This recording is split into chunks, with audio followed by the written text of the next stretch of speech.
Good morning, contestant here. Good morning po. Our guidelines, I will tell you a question. Upon my cue, your 2 minutes will start. You give your speech, and then afterwards, the next judge will ask her question. Okay?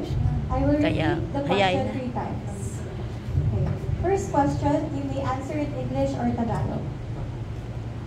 How can young leaders use digital tools to promote responsible citizenship? How can young leaders use digital tools to promote responsible citizenship? How can young leaders use digital tools to promote responsible citizenship? You may start now. Kilala natin ang mga kabataan sa salitang digital natives. Tayong mga kabataan ang naninirahan sa isang henerasyon kung saan ang teknolohiya at social media ay nagiging sangkap at kaakibat natin sa bawat laban na ating sinasalihan. Kabilang na riyan ang pakikipaglaban natin para sa karapatan ng bawat miyembro ng lipunan. Bahagi rin ng paggamit natin ng social media at teknolohiya ang pagsulong natin sa ating mga adhikain.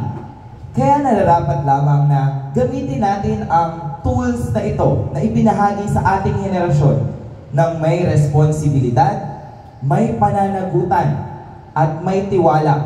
Tiwala sa sarili na kaya itong gamitin sa tama. Tiwala sa bayan na kaya itong tanggapin ng mamamayan ng buong puso. At tiwala sa social media bilang isang armas sa labanan tungo sa maayos na kinabukasan. Next question.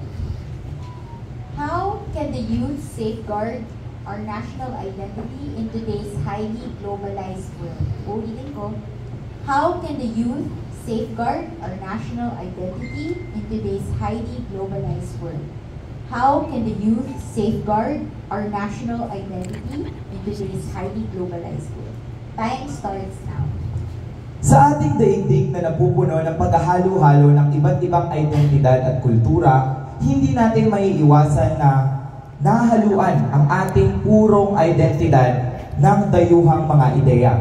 Subalit hindi ibig sabihin na to na kailangan na nating i-abandona ang pagka-Pilipino natin upang tanggapin ang iba't ibang kultura. Halimbawa, sa ating mga kasuotan, ang Bharat Saya ngayon ay ginagawa ng moderno. Hindi binabago ang itsura, ngunit binabago ang mga materyales na ginagamit. Ginagawang mas moderno. Ina-adapt sa lipunan kung saan kayang tanggapin ng lipunan ang pagbabago sa disenyo habang pinagmamalaki ang pagkakakilanlan ng mga Pilipino.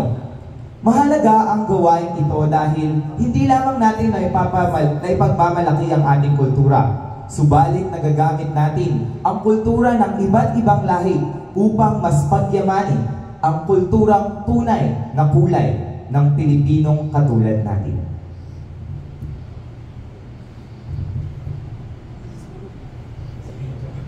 Para sa huling tanong, bakit mahalaga ang leader na may puso? Bakit mahalaga ang leader na may puso? Bakit mahalaga ang leader na may puso? You may start. Ang ating mundo ay punong-puno na ng matatalinong tao. Matatalinong tao sa iba't ibang larangan at iba't ibang aspeto. Subalit saan nga ba nagkukulang ang ating mundo? Nagkukulang ang ating mundo sa mga leader na may dedikasyon, may pananalig, at may katapatan. At saan ito nagmumula? Sa puso. Ang ating mga leader ay mahalagang may puso dahil dito nagmumula ang kanilang pagiging tao. Dito natin nakikita kung sino ang taong ito kapag siya ay nasa lapag lamang. Hindi nagmamataas, hindi ginagamit ang kahit anong degree upang patunayan na may kaya siyang gawin. Pinatutunayan niya ito dahil kaya niyang ipakita sa kapwa niyang Pilipino na siya ay Pilipino rin. Maaasahan, mapagkakatiwalaan, at higit sa lahat, may pananagutan at mananatiling may katapatan. Hindi lamang sa iilan, hindi lamang sa mga matatalino, kundi para sa lahat ng Pilipino. Maraming salamat.